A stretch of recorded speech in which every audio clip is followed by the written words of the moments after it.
ఇమీడియట్గా గాజాను నాశనం చేసింది. 100 సంవత్సరాలు కోలుకున్నటువంటి ఒక దెబ్బను కొట్టిందండి. ఇవాళ సరే నా బిడ్డ చనిపోయింది. నరసింహస్వామి గారు పర్సనల్గా మీరు ఎలా చూస్తున్నారు? ఎందుకంటే గవర్నమెంట్ ఆఫ్ ఇండియా కూడా ఈసారి చాలా స్ట్రింజెంట్ యాక్షన్ తీసుకోవాలని భావిస్తోందిట. మునుపట్లాగా ఉపేక్షించే పరిస్థితి లేదు. ఆ రోజు కేంద్ర ప్రభుత్వం ఉదాసీన వైఖరి వల్ల పాకిస్తాన్ పదే పదే రెచ్చిపోతూ వచ్చింది. 2014 తర్వాత అయితే మనం ఇంత ఘోరమైన దుర్ఘటన మనం ఎప్పుడు చూడలా. 2014 తర్వాత అంటే ఇక ఈ గవర్నమెంట్ మారిన తర్వాత యూపీఏ నుంచి ఎన్డీఏ వచ్చిన తర్వాత ఈ 10 ఏళ్ళలో. బట్ ఇది చాలా దుర్మార్గమైన చర్య. దాడికి ప్రతి దాడి, చర్యకు ప్రతి చర్య. మీరు ఎలా ఆలోచన చేస్తున్నారు? అంటే కట్టడి చేయాలంటే మీ వైపు నుంచి ఒక అకాడమిషియన్గా మీ వైపు నుంచి ఉండే సజెషన్ ఒకటండి, భారతదేశ సరిహద్దులన్నీ కూడా నిజంగా మోడీ చేసినటువంటి చాలా గ్రేట్. మోడీ గారు చేసినటువంటిది, అమిత్ షా చేసినట్టు చాలా గ్రేట్. ఏంటంటే భారతదేశ సరిహద్దులు మూసేయాలి.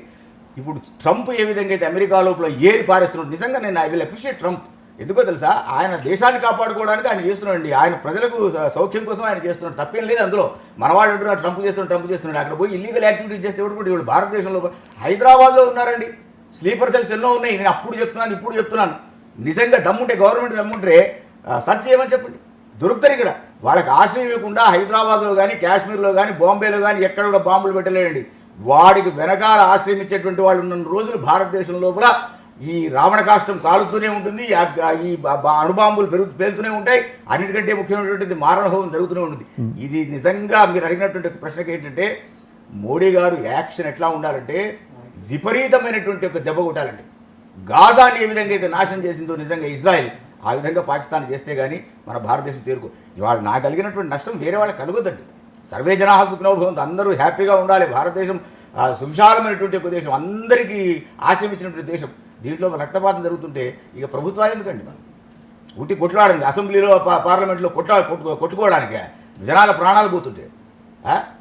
ఇప్పుడు గర్భశోకాన్ని మించినటువంటి ఒక శోకం లేదు. ఒక తల్లి తండ్రి చనిపోయినట్టే వయసు వచ్చి చనిపోయిన అనుకోవచ్చు. కానీ కడుపులో ఉన్నటువంటి ఒక బిడ్డ సాయంత్రం వేళ ఏదో ఐస్ క్రీమ్ తిందామని చెప్పిపోయినప్పుడు, లేకపోతే చాట్ తిందామని అక్కడ బాంబులు పెట్టి కాల్ చేస్తున్నారంటే ప్రభుత్వాలు ఎందుకండి? డైనమిక్ పోలీస్ ఆఫీసర్స్ ఉన్నారండి. నిజంగా చెప్తున్న, భారతదేశం లోపల ఎక్సలెంట్ పోలీస్ ఆఫీసర్స్ ఉన్నారు. నేను 38 సంవత్సరాల ఎక్స్పీరియన్స్ చెప్తున్నాను. నా దగ్గర చదువుకున్నటువంటి ఒక పిల్లలు ఐఏఎస్ ఐపీఎస్ ఉన్నారు.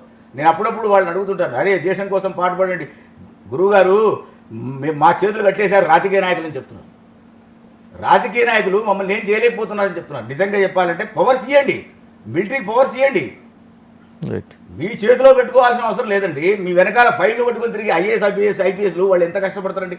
పురిటి నొప్పులు పడి ఒక తల్లి జన్మనిచ్చినట్టు రాత్రింబగళ్ళు, మా ఇంట్లో చదువుకున్నటువంటి పిల్లలు ఉన్నారండి పాపం, రాత్రింబగళ్ళు అసలు తిండి లేకుండా తల్లిదండ్రులు కష్టపడి పాపం వాళ్ళకి ఎన్నో రకాలైనటువంటి ఒక బాధలు కూడా చదివిస్తుంటే వాళ్ళని మీ స్వార్థం కోసం ఉపయోగించుకుంటారు. దేశం కోసం ఉపయోగించండి, దేశ సంరక్షణ కోసం ఉపయోగించండి. ఎలాంటి సైనిక చర్య ఉండాలని మీరు కోరుకుంటారు? సైనిక చర్య